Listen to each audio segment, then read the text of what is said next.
light 'em up, up, up, light 'em up, up, up, light 'em up, up. I'm on fire.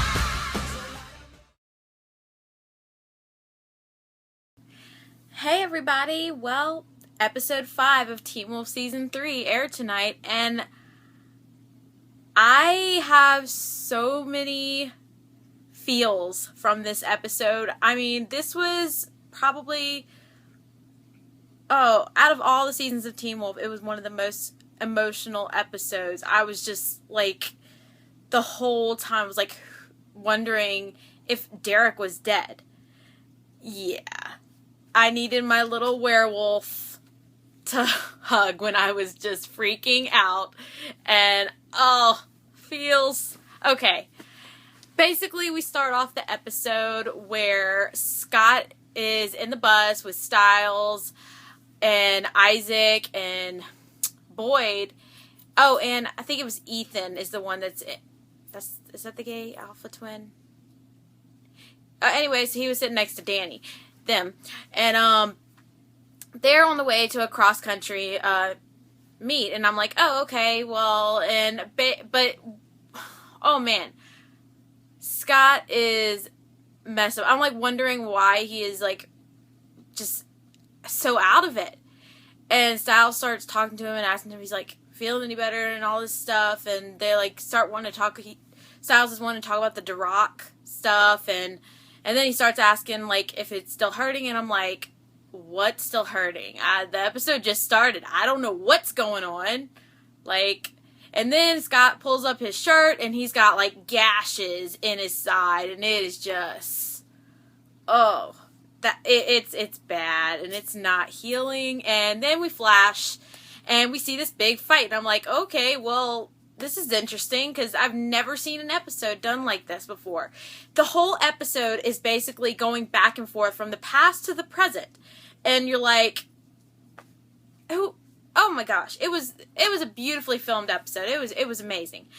And we see, basically Scott thinks Derek is dead because during this whole fight between all the werewolves, he sees Derek and Ennis, they're fighting, the two, he's fighting that alpha werewolf, Ennis, and they fall, and they, like, I don't know where they are. It's like some kind of warehouse or no, not a warehouse. It might be a mall or something. It looked kind of like a shopping, like big department store with escalators, like just run down, and they like fall on them, and it looks like they're dead. It really looks like they're dead, and I'm like, Derek! And I'm freaking out, and I'm like, no, they're not going to kill him. They are not seriously going to kill Derek off the show, because all the fangirls, Derek's team, no. That won't roll. So, we go back, and Scott's just like, I can't believe Derek is dead, and I'm like, I don't think he is. Scott can't hear me. I know.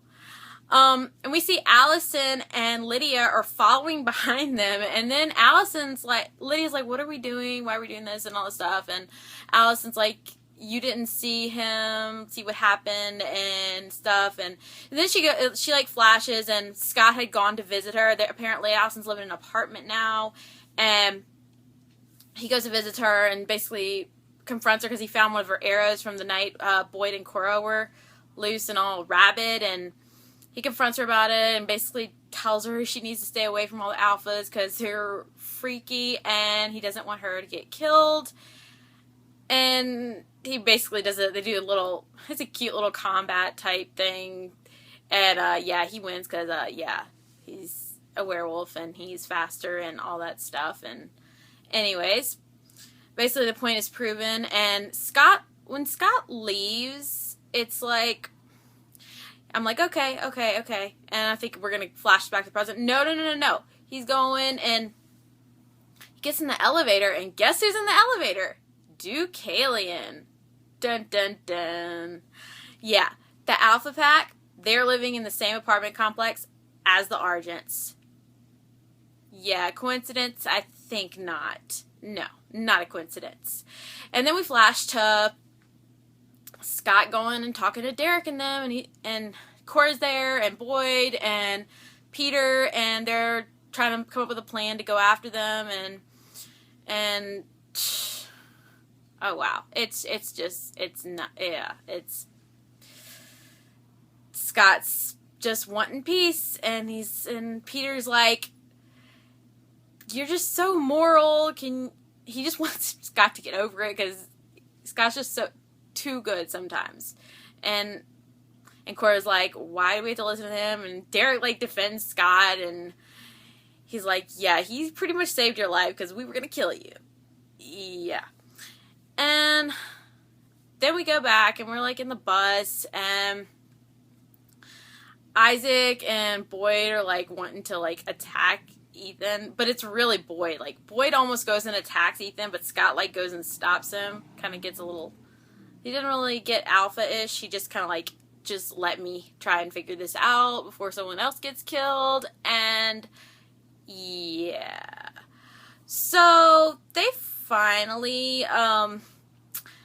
there's traffic, and they're trying to figure out how to get Scott somewhere where he can get stitched up. Like, Allison's gonna go and like stitch him up or something, because he's just so messed up. And Stiles goes and there's this nauseous kid on the bus, and Stiles basically makes him throw up all over the place, and they have to go to the rest stop because the coach wouldn't go to the rest stop. But when that guy threw up, yeah.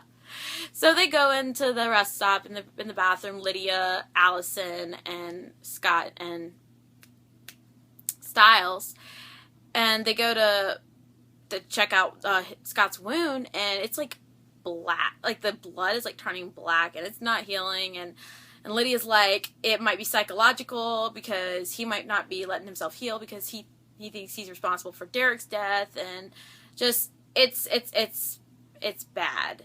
So yeah, they're gonna stitch him up, and hopefully he gets better. They're hoping.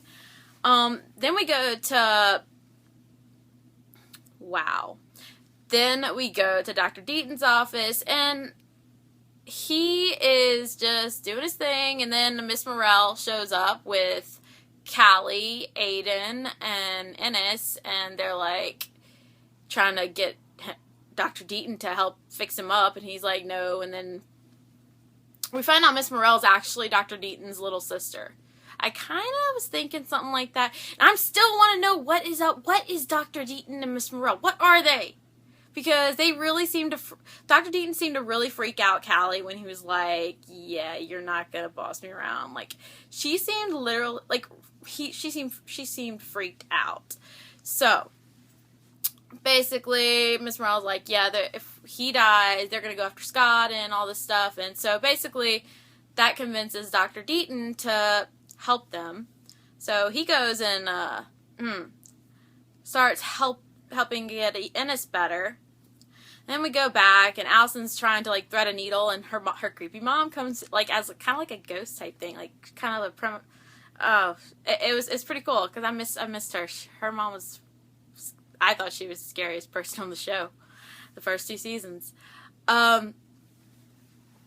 She's trying to thread a needle, and she's not able to do it. She's freaking out, and basically her mom talks her through it, which is pretty weird, because her mom hated Scott. But, I saw that. I saw that as really weird.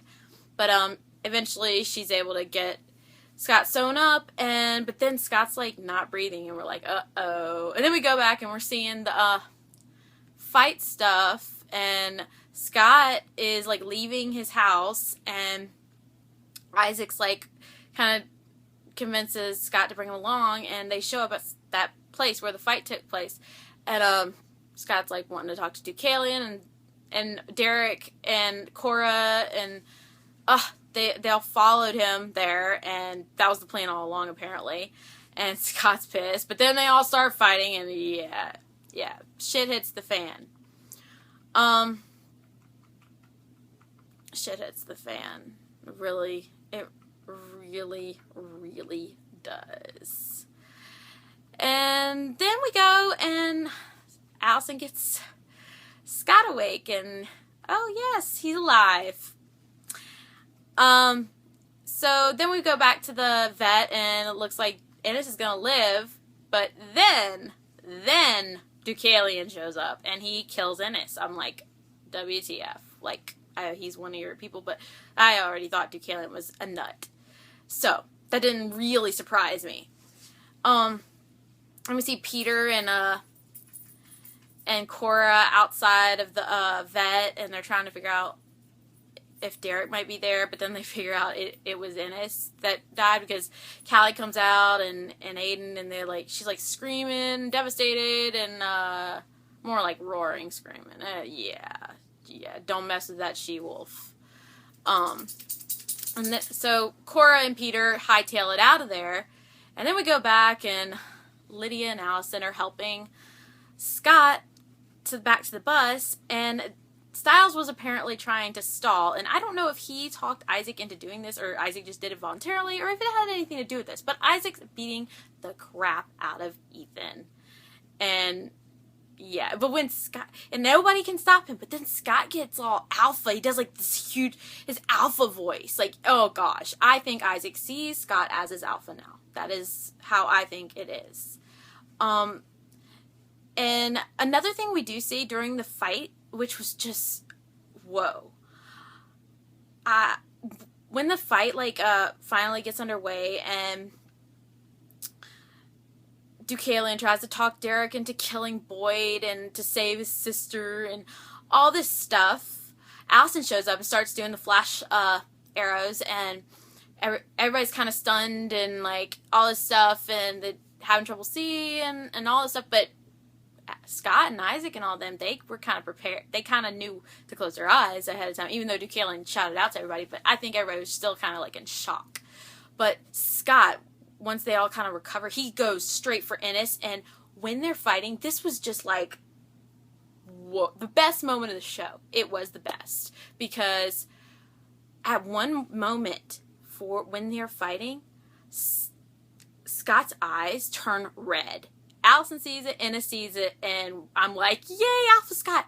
And then he, like, closes his eyes, and they go back gold, and I'm like, But I think Scott really is an alpha, but might be kind of, like, denying it to himself somehow. I don't know. I want Scott to be full alpha. Yeah. Scott's awesome. But, okay. And then we see the whole thing with Derek and him falling, and Scott's just devastated, and Isaac pulls Scott back, and Isaac's werewolf looks different this season. Did anybody notice? His werewolf version looks like he has eyebrows. Yes. Okay. I just had to point that out. But back to the bus. Lydia is, well, we see Allison talking to Scott, and she's basically telling Scott that it's not his fault, the whole thing with Derek, and if Derek is dead, it's not his fault. And then she's, like, staring at his eyes, and he's like, what are you staring at? She's like, just your eyes, but she's really I think she's really staring at his eyes, because she's, like, still thinking about how his eyes had flashed red. And then we go to Lydia and Stiles sitting there, like, in front of them or something, and they're talking about the Duroc stuff and all this stuff. Oh, and Lydia starts saying, back in olden times, a lot of, there were people that would do human sacrifices to prepare for battle. So they're, like, assuming there's just going to be this big battle against this, like, dark druid, the Duroc, against the alphas or something. I don't know how it's going to all tie in, but I'm really curious. At the very, very end, we see Derek. And yeah, it's just, he's alive, and yay. You see his bloody handprint go on Miss Blake's car after Miss Blake gets in her car, and she, like, freaks out, and then she sees him, and then he, like, falls to the ground and is unconscious, and she goes out, and she's like, yeah. And I mean, who wouldn't be all over that? I mean, Derek's, yeah, and I knew he wasn't going to be dead, and I'm just so happy he's not, because he's awesome, and hopefully we'll get some Steric moments, well, not next episode, but, because I don't think it's going to be the next episode, but maybe the next one after that. Fingers crossed. Anyways, I hope you enjoyed this video and continue to watch and subscribe, and have a great night. Bye.